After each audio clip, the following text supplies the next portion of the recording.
Hey, what's going on, boys and girls? Good evening and welcome to this late night edition of Cage Side with Christopher James. I'm Christopher James, and today, man, you definitely wanted to be me. Woo, what a long day. Oh, my goodness. It was so much fun today. I went down to South Florida, and I attended the Bare Knuckle Fighting Championship press conference. It was absolutely incredible. I had a great time. And we're going to go over all that. Just let me take care of a few little administrative things.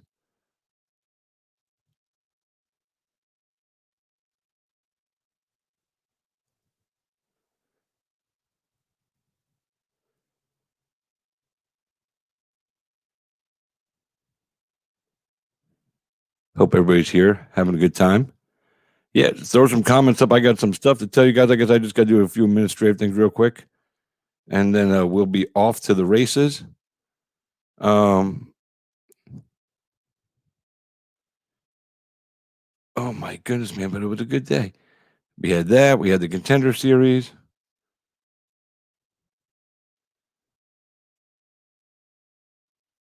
It was so much fun.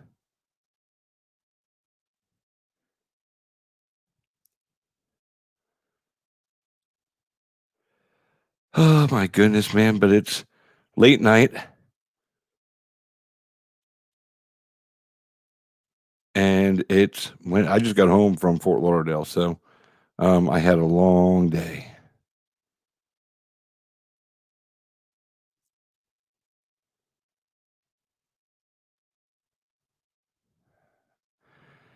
And here we go. All right, so good to see you guys again. Once again, welcome to Cave Talk with Christopher James. I am live right here tonight with you guys. Thanks for tuning in. And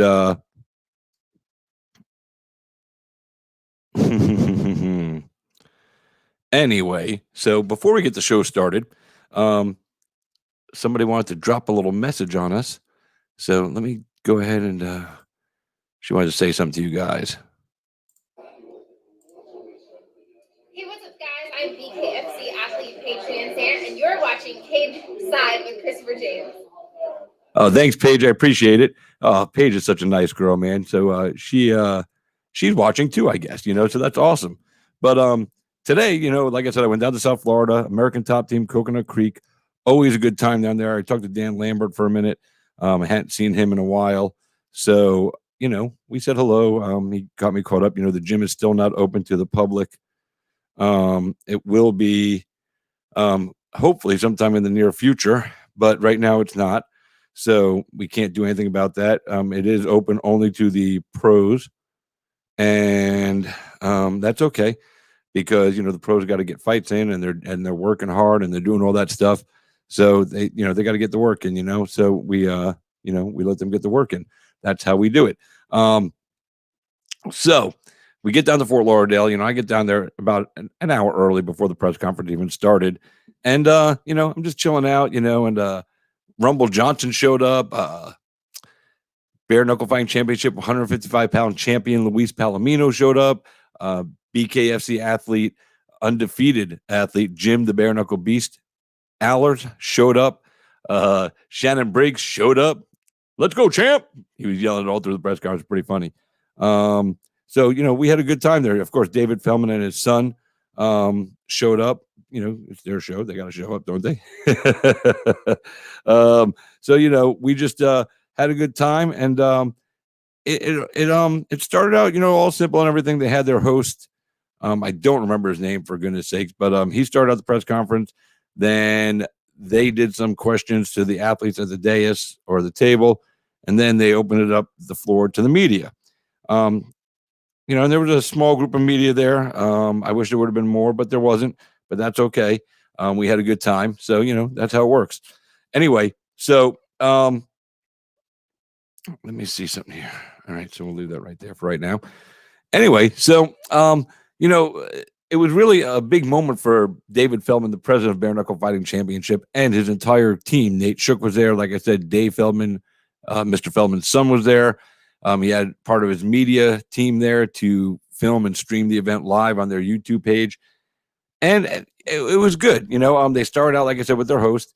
He came out, introduced everybody, and then the party got started. Like I said, he asked some questions of the athletes at the table, and then I got up there to ask some questions. What's up, Brian? Scott Farley, what's up, brother? So anyway, so as it got started, you had Hector Lombard, Thiago Alves, David Feldman, and Paige Van Zandt at the table. Plus, Anthony Johnson was over to the side. I brought him into the press conference, and we'll get onto that a little bit later on.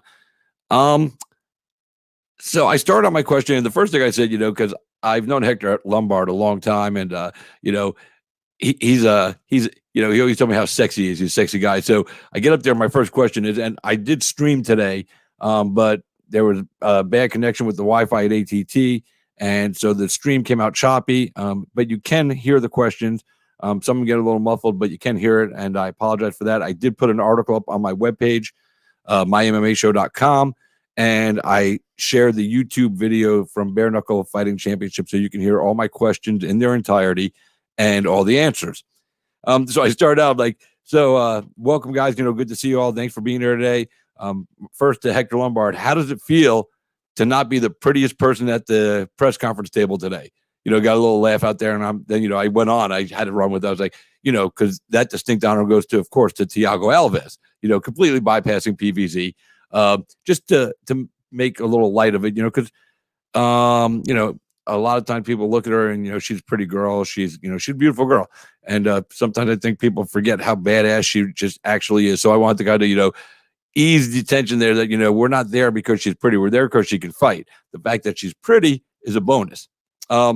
So I asked Mr. Feldman about signing Paige Van Zandt, and it was really cool. First he said there was two things that made it happen. One, the BKFC lead commentator Sean Wheelock, one of my favorite guys in the business, had reached out to Paige, and he had done an event with her where she did some commentary with him. So he wanted to bring her into BKFC to do some commentary with BKFC. Unfortunately, the schedules didn't work out. She never was able to go, and she had a fight overseas. So she went and did her fight, released from the UFC. And in that whole time, right before her fight, she signed with First Round Management. And she moved to South Florida to start training American Top Team with her husband, Austin Vanderford, who did get a fight, by the way. He fights in Bellator. He's fighting September 12th. So he wouldn't tell me the opponent, man, but I tried to get it out of him. So anyway, I asked, David, how everything happened. He goes, well, first, of course, the Sean Wheelock thing. But then he said something that really just hit me in the guts and hit me in the belly. And what he did was he gave a shout out to Dean Toole, the CEO of Island Fights and the matchmaker for Icon Fighting Federation, for helping them put that deal together. Dean was very integral in that deal going together. He's got a great connection with Malky and Abe at First Round. And he started the conversation with David and Malky and everybody. And Paige was already on board. She knew this is what she wanted to do. And she said as much at the press conference today. She said, this was in my heart. I asked her if, there were other offers on the table, which we knew there were from Bellator and probably one and a few other places. And I asked her straight up, I said, so were any of the other offers made to you as lucrative financially as the offer from David Feldman and BKFC? And she said straight up that the other offers were just as lucrative, but she wanted to be at BKFC. She felt the opportunity. She already felt like part of the family when they started the discussions of bringing her in. And they're going to treat her like family. She's going to be very involved in a lot of different things. So she's going to help brand and help market. She doesn't know who she wants to fight yet. She's not really familiar with the other girls on the roster, but she'll fight anybody. The one girl she is familiar with is Beck Rawlings, and we all know that they fought in the UFC. Beck Rawlings lost by knockout to Paige Van Zandt. She was really excited that she doesn't have to work in the wrestling room anymore because she's only got to focus on throwing hands, and she loves to throw hands. She does have a legitimate boxing acumen and Muay Thai, so people forget some of that stuff sometimes because she's lost some fights by submission. So, it is what it is. She was excited to be there. She really lit up the room. The crowd was happy to see her. And you could see David Feldman was definitely happy with the move they made. And he even mentioned it as much, saying that this is a great move for everybody involved. And if everything works out for Paige the way she wants it to, this is going to be a very lucrative deal, probably upwards of somewhere between $3 and $5 million will be the final payday if she delivers on her her end as far as fighting and, promotional opportunities for the company and everything like that. I don't know all the logistics of the contract. I'm not supposed to, it's not my job to know those things. So I also talked to Thiago Alves, who, a few months back, I had spoken to him at American Top Team. I went down to South Florida to interview Luis Antonio Pena. And I saw Thiago in the parking lot of American Top Team. And I ran up to him and asked him, hey, what's going on? You're not with the UFC anymore. What's the scuttlebutt? Where are you going? I heard Bellator wanted to sign you. I also heard that PFL, Professional Fighters League, wanted to sign you with that $1 million payday. That's very attractive. But I never mentioned BKFC to him, and he never mentioned BKFC to me. So when I spoke to him today at the press conference, I asked him about it, and I said, was this something that you knew that was going to happen when we spoke and you just didn't tell me, or was this something that came to light after we spoke? And he said after we had spoken, the BKFC offer came in, and he decided that, after all the years of wear and tear and rigors of, repetitiveness of doing MMA, that it was time for him to make a change, something that was going to reinvigorate his fire for fighting. And bare knuckle fighting championship fills that prescription quite nicely for him. He's going to go out there and he's going to commit violence. He's got a fight coming up September 11th in Daytona against the Brooklyn Brawler, Phil Baroni, or the Brooklyn Badass, Phil Baroni, the Brooklyn Brawler WWE guy, excuse me. But he's got that fight. He says not taking it lightly because, it's 50-50 shot when you get in there, and, anybody can knock anybody out, especially with no gloves on, exposed knuckles. So he was excited about doing that as well. Hector Lombard was excited. He's ready for his next fight, and they were already talking about the fight after this because right now he's got Kendall Grove coming up September 11th in Daytona. This will be the tribute to the American soldiers and first responders and, all that good stuff. So they're going to do a big presentation, and it's going to be,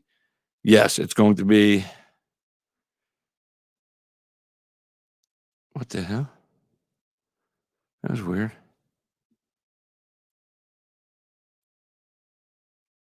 Strange.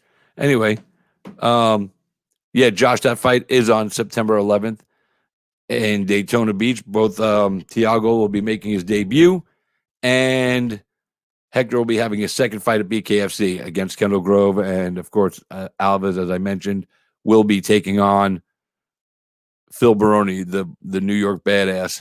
It's going to be a good fight. Both of those fights are going to be good. So everybody at the dais was doing good. We got all the basic questions out, how excited are you to be here, the money and all that stuff. And then, I was asking a lot of questions. The other members of the media, seemed timid about getting on the microphone, and I've never met a microphone that I don't like. So I, asked a bunch of questions. I went back to the microphone to ask some more, and I brought up Anthony Johnson, who was in attendance. He's part of the BKFC family. And I asked David Feldman, I said, what do you think of Anthony now that that's been announced he's going back into the USADA testing pool, going back to the UFC and not doing the bare knuckle thing that we all thought he was going to do. And, I did, Josh, but after the press event was over. So, after I spoke to David, and David said, I wish him the best, maybe one, and he, Feldman was funny about it. He goes, he's not just, part of the team. He's part of my family. He's a friend, he's at my wedding, all that good stuff. And then he goes, maybe one day after the UFC's done with, after he's done with the UFC, maybe he'll smarten up and take the gloves off and come fight bare knuckle. Got a laugh out of the crowd. Then I asked Anthony, I said, why now? Why is now the right time? And he goes, well, to be honest with you, I had to wait a little while because I got fat. I was doing powerlifting and bodybuilding, and I got fat. And he even made a mention of, I've always been one to say fighters, if they retire, they shouldn't come back, because most of the time when they come back, they're the guys that, they get the floor mopped with them. And, Damon Martin even mentioned that in an article, MMA Fighting. I thought it was cool, that Damon Martin used an answer from a question I posed to Anthony Johnson. I even tweeted to Damon Martin said, "Yo, you made my day, man." I'm all silly about it. I felt like a little schoolgirl. I was like, look, they're talking about my stuff. Oh my God. But little things like that excite me. So, that's just the way it goes. So, Anthony was really cool about it. He's excited to go back to the UFC. He's going to make some money. And, like I said, it was a good time. So, we got through everybody at the press table. And then I brought up Jim Allers and Luis Palomino, who were also both in attendance. And I asked David Feldman, I said, now that we've gotten past the show in Mississippi, Luis Palomino is here in attendance. Jim Allers is here in attendance. When are we going to see these two guys fight? Is it possible that we could see this fight September 11th in Daytona in Florida? Because this fight has to take place in Florida. And he said they'll be announcing the fight shortly. It'll be later this year. It will happen. It won't happen September 11th. And it likely won't happen in South Florida either because of the COVID down there. It's so bad. So it'll probably happen, Jacksonville or Pensacola, because we could do shows there, possibly Tampa, because I think we'll be able to do shows here. Orlando is also an option, but South Florida, Miami, Fort Lauderdale, all that area is not going to be available anytime soon to have that fight. And for that fight, we do want fans in attendance, especially if it's a Florida fight, because these guys are, part of the group of Florida MMA fighters that have really helped grow the brand, help grow the sport here. And they deserve to be able to get this big title fight in their backyard as close to home as possible. Now, after the press conference was over and they were taking pictures and doing all that good stuff, well, there was a second press conference that started between Jim Allers and Luis Palomino. They were jaw-jacking back and forth, bumping gums, bumping bodies a little bit, getting up into each other's face and, talking a little shit to each other. Palomino kept saying, "Hey, where were you? Where were you? You didn't show up. You didn't show up." And Allers, his coach, caught COVID. So Allers decided to pull out. I think it was, 10 days before the fight. And that was the right thing for him to do. He didn't know if he was going to test positive in the next few days. He has elderly parents that live with him. And he also thought of the other fighters at the promotion plus the staff at BKFC, and he didn't want to go. He also did say that he didn't want to fight without his coach. And I respect that. But Palomino doesn't. Now, Palomino and Allers, have a friendship, or they had a friendship. I think after today, it's definitely locked in that they don't have the same friendship anymore. So they were bumping gums, getting nasty with each other, and it got physical. They were talking mad shit. Allers was like, what champion gets in the thing after he wins a fight and calls out a guy that's a challenger? A guy that does that as a champion is somebody that doesn't believe he's really the champion until he beats the guy that he calls out. And that's been Jim's tagline all along. He thinks he's renting. He's in Palomino's head and he's living there rent free. He doesn't regard Palomino as the real champion. He called him the paper champion right to his face. Then things got a little more heated, and Palomino headbutted him. And let me see if I can find that clip here, because it was. Let me see.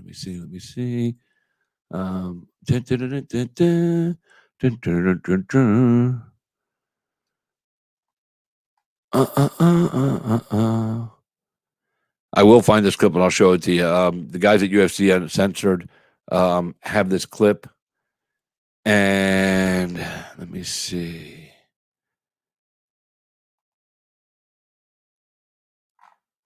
I thought I had it all pulled up here already. Wait. Hold on. I know where it is. It's on my page. Eric Kowal from My MMA News, not My MMA Show, tagged me in a post. Because because I have a knack for some reason getting into the middle of these silly things, and I don't know why, but it always seems to be I end up in the middle of a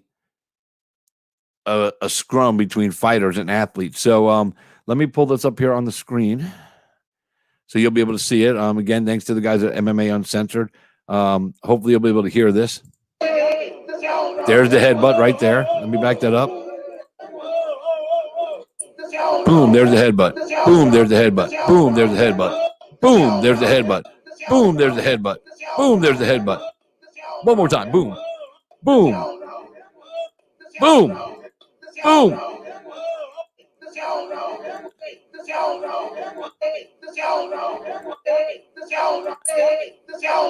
So you hear me going, whoa, whoa, you'll see me in there trying to, break people up, right there I am. I got my camera in my hand. I'm filming the whole thing. There's my head. So, it was a lot of fun. And, I got Jim Allen to go back a little bit. Of course, Anthony Johnson had a hold of him, and Shannon Briggs was trying to hold back Luis Palomino. Somebody from Allard's team and somebody from Palomino's team started, jaw jacking and bumping gums, and we got that all calmed down. But, I'm glad that took place after the press conference because, would not have been cool for them to steal the shine of the people at the table that were there for a specific reason. It was really cool that this was the first time that David Feldman was able to officially introduce Paige Van Zandt to the public as a member of the BKFC family. They're going to do big things there with her, and it's a big deal for everybody. It's truly the biggest financial deal that the folks at Bare Knuckle Fighting Championship have put into place with an athlete. So Paige Van Zandt right now is probably the highest paid athlete at BKFC.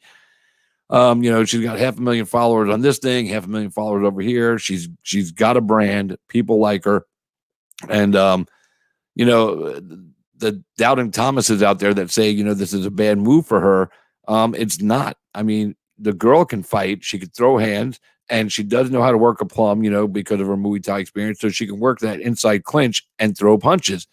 I just feel like, a lot of people are selling her short, and I think that's silly. I think it doesn't make any sense for them to sell her short. She's a good fighter, and when she doesn't have to worry about, training in the wrestling room and working on jiu-jitsu, and she takes all the other variables out, she said it's like basic math for her. She just goes out there and punches people, and she likes to do it. So she's not worried about getting cut. She's been bloodied up before. Excuse me. She's been bloodied up before, and she never had a problem.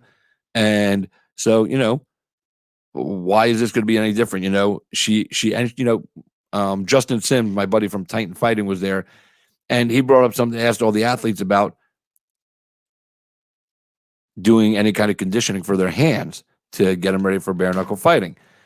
And Paige actually, even though she was probably the least experienced fighter at the table, with Hector Lombard, Thiago Alves there, she had the best answer to the question. And, she goes, well, you have to be technical and you have to be proficient. You have to know when you're going to throw your strikes and know where you're throwing your strikes. You have to have targets.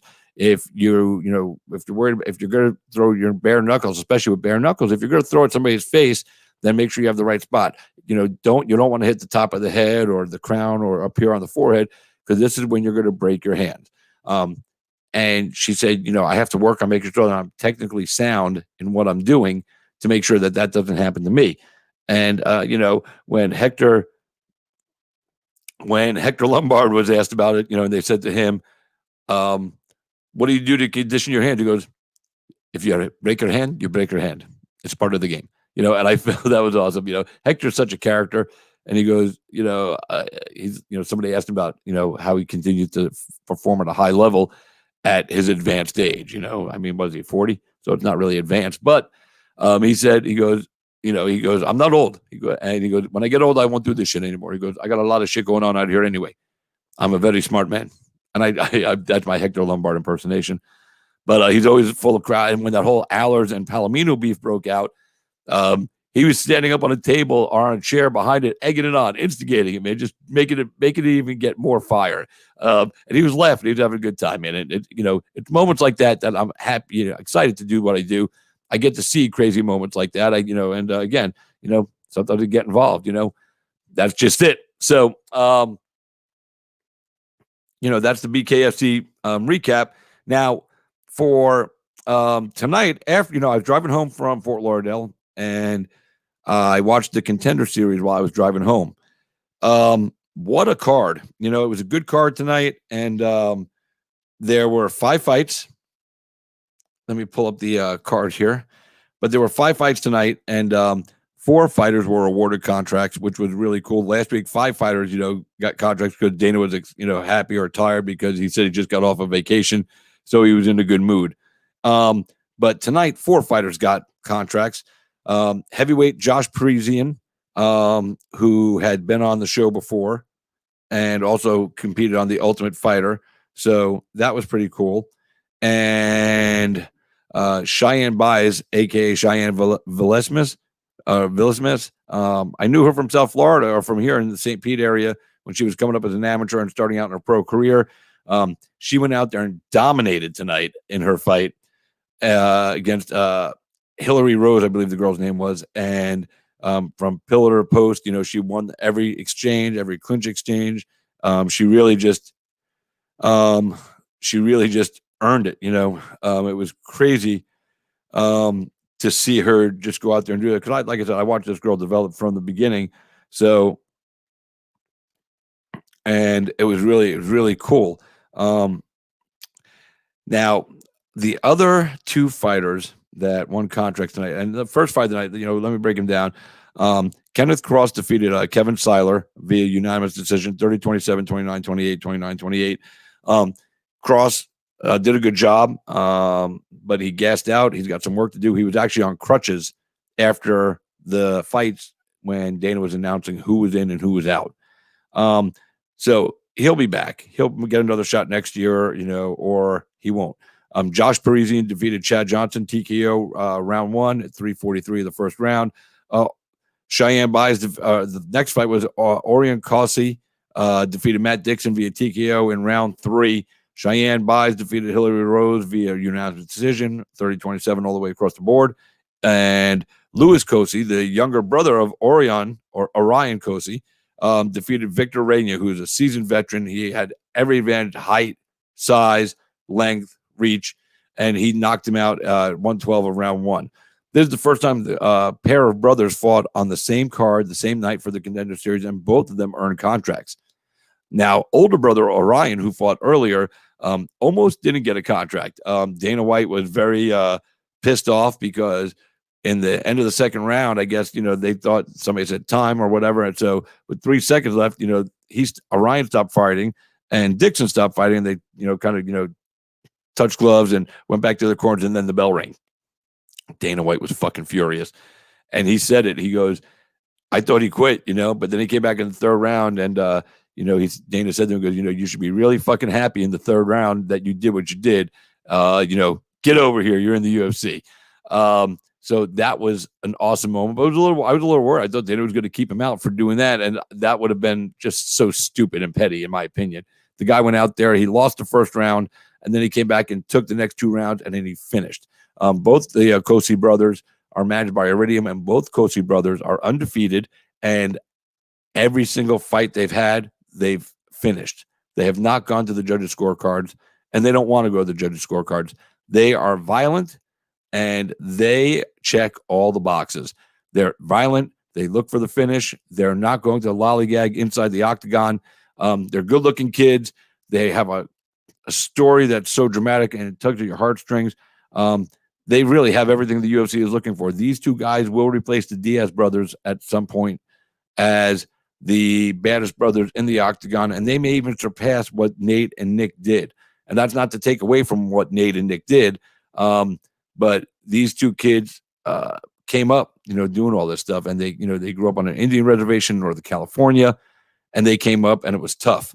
And they were talking their pre-fight packages about there were days where they were on their own, their parents didn't come home, and they had to figure out how to eat and how to take care of themselves, and it was rough. It was rough. So these guys understand adversity and what they need to do to get through those tough times. And they did it, man. I was totally stoked watching this. I after the first brother fought, I had to pull over. What's up, Justin Sims? Great seeing you as always, man.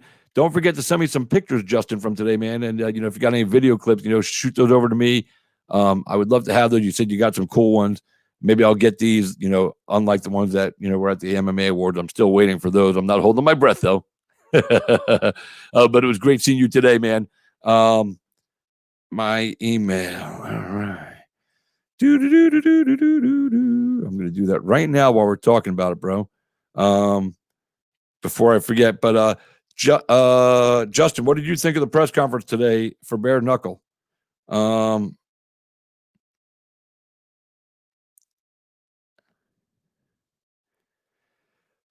typing you my address right now. But Justin, what did you think of the press conference? And Josh, if you're there, cool. I just sent you my email. You just got home. I just got home. I got home at 11:30. And I live in Tampa, so it took me a little while to get here. You know what I'm saying, man? I took my time. I actually pulled over to go find food, and I fell asleep in my car with my phone in my head, in the parking lot, looking at the Google Maps for food. Then I woke up and I went and got a crappy Philly cheesesteak sandwich. I didn't eat it all, but I was hungry. And yeah, by the way, let me go back here.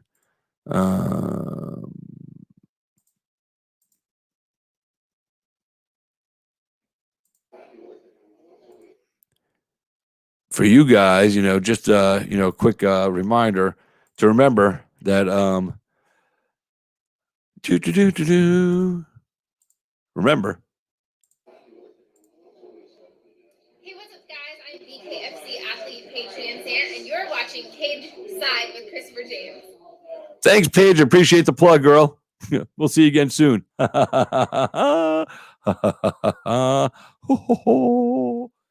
She's such a sweetheart, man. I can't wait to see her fight at BKFC.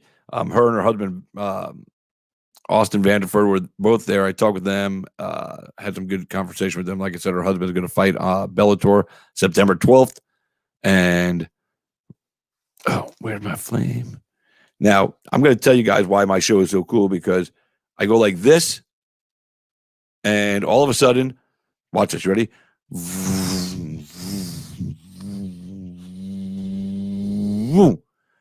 A pong magically appears in my hand. Wasn't here a minute ago, but now it is.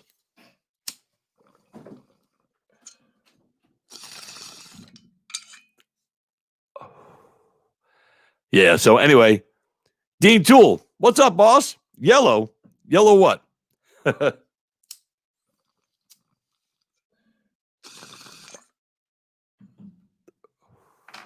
Yeah,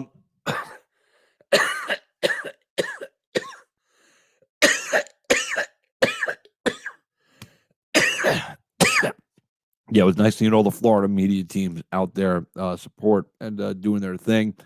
Dean Toole just popped on. He is the president and CEO and founder of Island Fights. He also just became officially announced as the matchmaker for Icon Fighting Federation, which will debut on Fight Pass. That's right, a promotion debuts on Fight Pass, because Dean Toole and Keith Veltre are the guys behind it, and these guys have clout, and the UFC knows they're going to put on a good show. But September 24th, live from Biloxi, Mississippi, it's going to be Icon Fighting Federation 1. I'm expecting some announcements for the cards coming up here, soon. And it's going to be good stuff. There's going to be a lot of talent there, and it's also going to be in conjunction with the Roy Jones Jr. boxing event the same night. So that'll happen first, and then we're going to finish the night with the MMA show. I had said earlier, I was referencing Dean Toole because Dean Toole also is going to have a position with Bare Knuckle Fighting Championship.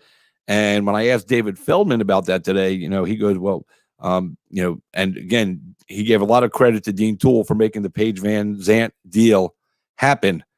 And, that's cool, because Dean does have a lot of connection. And like I said, Dean's passion is matchmaking, and he loves it. But he's going to, go to town, go hog wild with Icon. And he's also, still has to matchmake and put together fights for Island Fights, because Island Fights, who I work for, and I also work for Icon now. But Island Fights has their own deal with Fight Pass. And, because of COVID and everything, we had to take a break and all that stuff. But Island Fights will be back on Fight Pass here shortly. I know we have our 10-year anniversary show coming up, and Dean said it's going to be off the chain, nuts, crazy. And I can't wait for that event. But, when I asked David Feldman today from Bare Knuckle Fighting Championship the role that Dean was going to play, the one thing he did say to me, he goes, I'm not exactly sure what his title will be, but he's going to be involved, especially in acquiring some of the bigger name talent out there from, the former UFC fighters and just big name talent overall, because Dean has that kind of connections and he knows everybody. And if he doesn't know somebody personally, he knows somebody that does know that person personally, and Dean gets shit done. I've worked for Dean now. Let's see.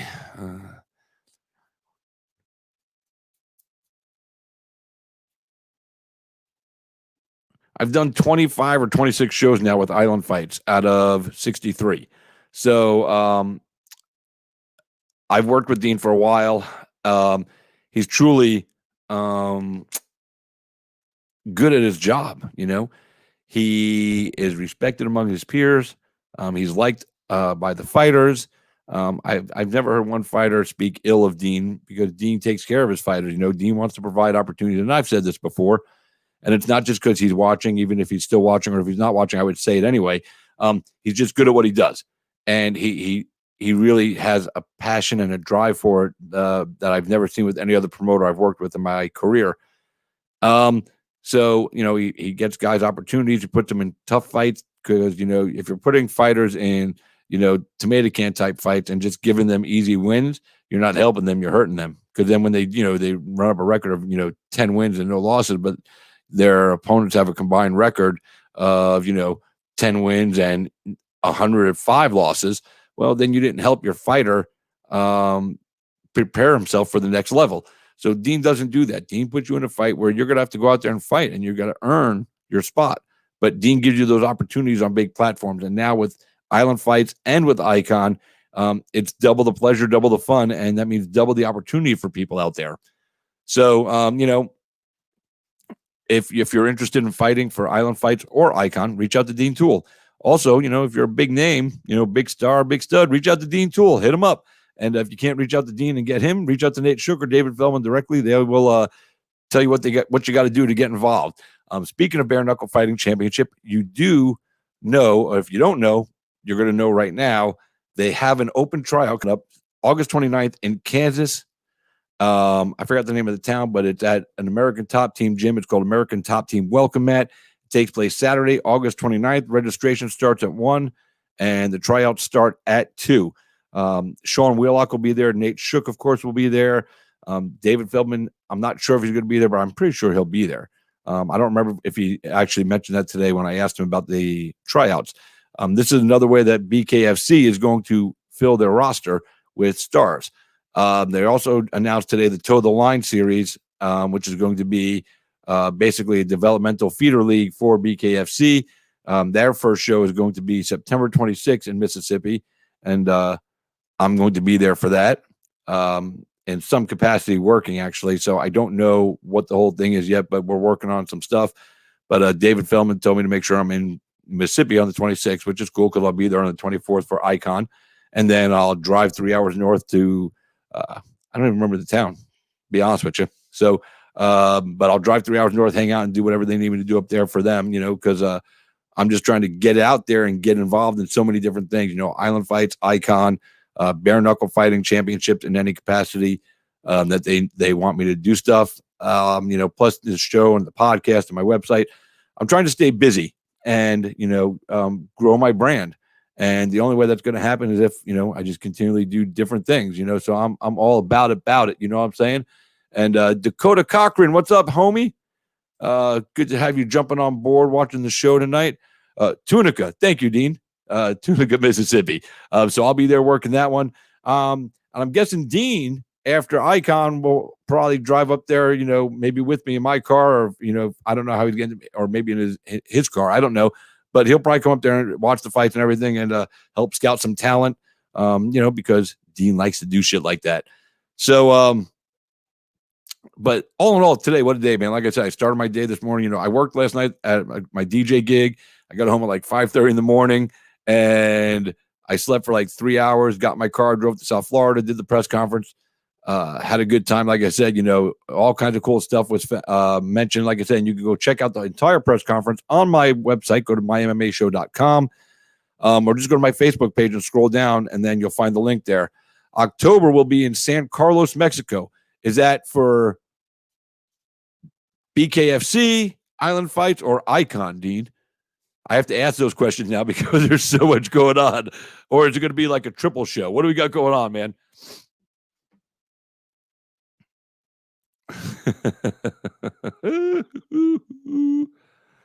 Oh, man. Icon. So we're going to Mexico. I'm glad I got my passport already. So there you go, guys. October. So September 24th, we'll be in Biloxi, Mississippi. October, Icon will debut internationally.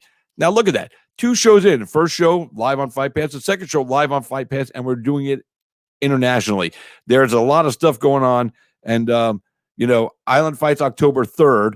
Gee, and that's our Dean. Is that going to be a pro show for our 10th anniversary, or is this going to be another amateur show for Island Fights? Icon October 22nd. Look at this, guys. I'm getting my work schedule to give it to me live on the air. This is dope. I like it. Icon October 22nd. Island Fights October 3rd. Will the Island Fight show be a pro or Ami show?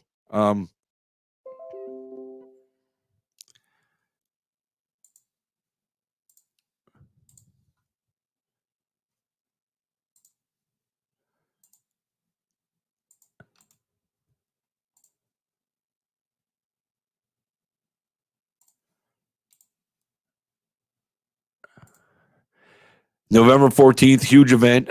That's going to be our Island Fights 10th anniversary, or is that BKFC huge event? Dean, I just sent you a link to jump in the show, man, because it might be easier for you to just tell us all what's going on than me try to, guess everything. All right, so right now, this is what we got, guys. Icon will be in Biloxi, Mississippi, September 24th, live on UFC Fight Pass. The Toe of the Line fighting series from BKFC, it's an affiliate thing, so it's not actually a BKFC, but it's going to be their feeder. That takes place September 26th in Tunica, Mississippi. Oh, his daughter's sleeping, so he can't jump on. Then Island Fights October 3rd in Pensacola, I'm assuming. And then Icon will be heading off to Mexico for a show on October 22nd. November 14th is a huge event for BKFC, from what I'm gathering right here. I'm going to guess that November 14th event will probably be the debut of Paige Van Zandt, and it will also be the title fight that everybody's looking for between Jim Allers and Luis Palomino. So there's a lot of stuff going on there. 2 Icon events, RJJ boxing events in October. Man, we're going to be busy, dude. Woo. I might have to buy a few more tuxedos. So, this is awesome. This is great news. Mexico in October should be nice. Maybe another big title fight also. Oh, that could be a Dylan Kleckler heavyweight title fight, maybe. And we still have the debut of Shannon Briggs to happen with BKFC. So there's all kinds of stuff going on.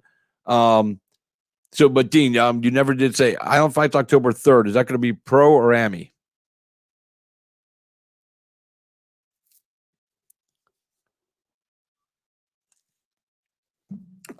See, Island Fights, Cage Side with Christopher James. There's Island Fights right here.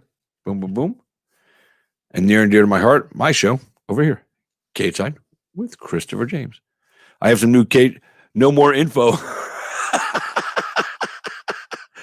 Oh, I got some good info though, man. Thank you for sharing all that information. I'm glad I got it now so I can write it down on my schedule on my calendar. You said too much. Hey, at least I'm not Amazon and you didn't buy 3 scooters from me. It could have been one of those moments. By the way, I can't believe they showed up at your office today, man. Those things look like so much fun. We should bring them to fight events and just roll around the arena in them. Oh, man. So, like I said, guys, big day for me, with Cage Side Christopher James. Like I said, we were down there at BKFC press conference, spoke to everybody. Then, of course, the Contender Series tonight, man. Great show tonight. Like I said, I'll see you tomorrow. You said too much. I love it. What am I going to see tomorrow? I'm just getting lost here. There's so much information coming out here right now. I'm just going, my brain's exploding. But Seriously, this is why I like working with Dean, because boom, boom, boom, event after event after event after event. And this is what Dean's always wanted, to be busy like this, to match make. Oh, the scooters. Oh, the scooters tomorrow. I can't wait. Are you gonna? You're gonna. I'm picturing scooter races in the parking lot of the Island Fights World Headquarters, and it'll be Ian versus Nick versus Dean, or maybe Devin Adams versus Shannon Edmondson versus Dylan Kleckler. I don't know. There's all kinds of stuff going on. So we might have, dude, maybe there's another whole promotion we could do, scooter races, dude. And I know if there's a way to monetize people riding scooters and doing funny stuff on it, Dean Tool will figure out a way to monetize that shit. That's what he does, man. So, anyway, guys, I hope you enjoyed the coverage I gave you guys today. I did my best with it. Like I said, there was a issue with the Wi-Fi thing, and maybe it was because BKFC needed so much Wi-Fi to, stream live with all the big cameras and stuff they were using to YouTube and to their channel, that maybe it just, downgraded the integrity of the Wi-Fi for the rest of us. So I apologize if the video came out crappy, but I do have, like I said, I shared an article recapping some stuff, but the video from the press conference is there, and you got to watch it. You got to go see it. And again, let me just, for you guys that missed it earlier, let me just show you one more time this little beauty of a gem. Let's get this all set up here. Let me set this up here for you. So this was today at the press conference, and this is Palomino and Allers. And if you see right, boom, boom, headbutt, headbutt, headbutt, headbutt, headbutt. And then you'll see me pop in there trying to break some people up. There's Shannon Briggs holding back Palomino. Hector Lombard's back over here. I don't know. There's Shannon Briggs. There's me right there, still filming. I got a little bald spot going on right there. There's Hector Lombard right there. If you can see my cursor, he was back there inciting it. There's Rumble Johnson right there. It was just a crazy, crazy moment, man. Dean, it wasn't because of the iPhone, because one of my buddies was there doing a live stream, and he used an iPhone, the newest iPhone, and he had the same problem. It was the Wi-Fi. Same thing like happened in Mississippi, where there was no internet up there when we went to that show, BKFC 11, man. That was hard to do. But so if you guys just saw that clip there, like I said, it got rowdy, rough and rowdy. But at the end of the day, everybody walked out, and we're going to have some big fight announcements coming up for BKFC, dates, times, and cards. But like I said, September 11th, they did make it official today. Thiago Alves against Phil Baroni, and Hector Lombard taking on Kendall Grove. More fights are going to be announced this week, and I'm just fucking excited, man. BKFC is just taking over right now, man. They're doing it. Dean says 2020, I switched from the Droid 2. I know it's hard, but change is good sometimes. Well, I'm actually going to be getting a new Samsung Galaxy S20 Plus. So that'll be the next phone for Christopher James. I've tried the iPhone before. I don't vibe with it. It's not my thing. So, but I'm telling you, today's issue wasn't the phones, because the iPhone shit the bed too. So it was the Wi-Fi in the building that we were all trying to jump on to make sure we had enough strength to stream. And that bogged us all down, and I don't think anybody's took it. I should have brought a hotspot with me. I would have been fine. Dean's mad that I didn't have, I didn't vibe with the iPhone. It didn't work for me, man. I tried it, it just, wasn't my thing, I guess because, I'm used to using the, IBM platform for my computer, and that just flows along with it so well. And Dean just did a sad emoji reacting to my video, I guess, because the iPhone thing. I'm sorry, boss. Now, if corporate wants to buy me an iPhone, I'll use it. Just throwing it out there. I mean, Christmas is coming up, so whatever. But listen up, everybody. I got to jump off here. I got to go wash my car right now because it's full of bugs from driving across the state of Florida, not once but twice today, and can't let that shit soak in. So I got to go outside and grab some fabric softener sheets and some warm water. and that's it. So I'm going to dip out. All right, Dean, I'll do that. And anyway, guys, thanks for tuning in tonight. I hope you enjoyed the coverage today. Like I said, man, what a good day. I had so much fun. I appreciate you guys being a part of my life today and allow me to be a little part of yours. Until next time, I am Christopher James, and you've been Cave Side. Good night, everybody.